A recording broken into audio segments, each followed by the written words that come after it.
జయ జయ హే తెలంగాణ అమర వీరుల త్యాగాలతో జయ జయ హే Telangana. Hi hello నమస్తే, వెల్కమ్ బ్యాక్ కాందాన్. నేను సతీష్ మందుల. నేను ప్రస్తుతం తెలంగాణ రాష్ట్ర గేయ రచయిత అందశ్రీ సమాధి దగ్గర ఉన్నా. ఇది ఏదైతే వరంగల్ హైదరాబాద్ ప్రధాన రహదారి హైవే పక్కనే ఉన్నది అందశ్రీ గారి సమాధి.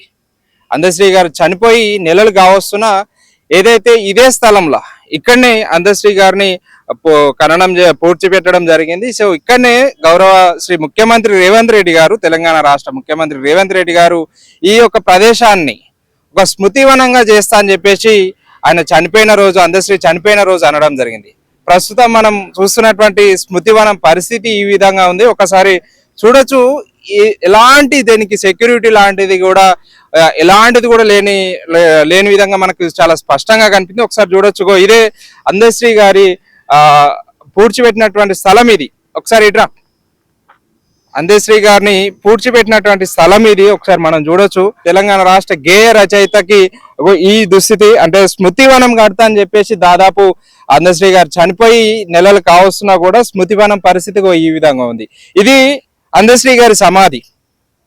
రేవంత్ రెడ్డి గారు మీరు కడుతున్నటువంటి స్మృతివనం పరిస్థితి ఈ విధంగా ఉంది. అందశ్రీ గారికి ఇచ్చే గౌరవం మీరు ఇదేనా? అందశ్రీ గారికి ఇచ్చే గౌరవం మీది ఇదేనా?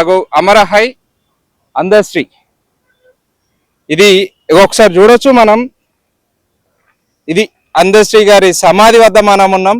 గౌరవ ముఖ్యమంత్రి రేవంత్ రెడ్డి గారు దీన్ని స్మృతివనం చేస్తా అని చెప్పేసి అన్నాడు. స్మృతివనం ఏమో కానీ ఇక్కడ మొత్తం దీనికి ఎలాంటి సెక్యూరిటీ లేకపోవడం వల్ల ఇక్కడ ఆ గేట్లు అవుతున్నాయి. గేట్లు 24/7 ఓపెన్ ఉంటున్నాయి. ఇక్కడ మొత్తం మల విసర్జన, ఇక్కడ ఏదైతే కాలకృత్యాలు తీర్చుకోవడానికి ఈ స్థలాన్ని ఉపయోగించుకుంటున్నారు. ఇక్కడ నేను వస్తుంటే, ఇక్కడికి లోపలికి వస్తుంటే చూసిన అక్కడ మొత్తం.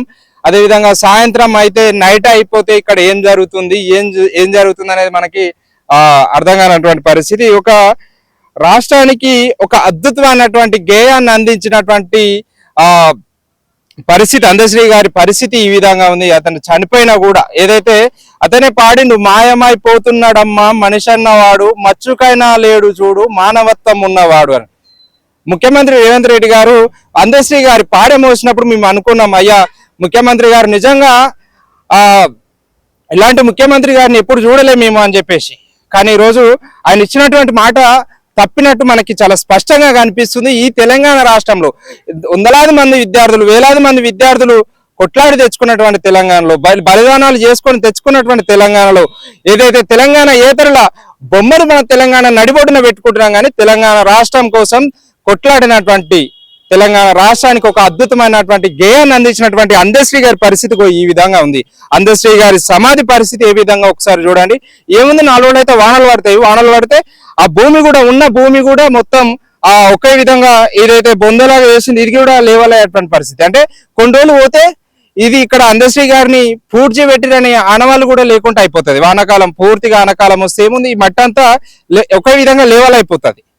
సో చూడొచ్చు అందశ్రీ గారి అందశ్రీ అమర్హై. సో రేవంత్ రెడ్డి గారు చూడాలి, మీరు ఈ వీడియో స్పష్టంగా చూడాలి.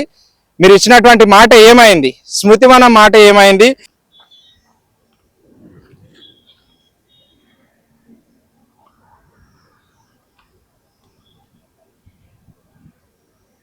ఇది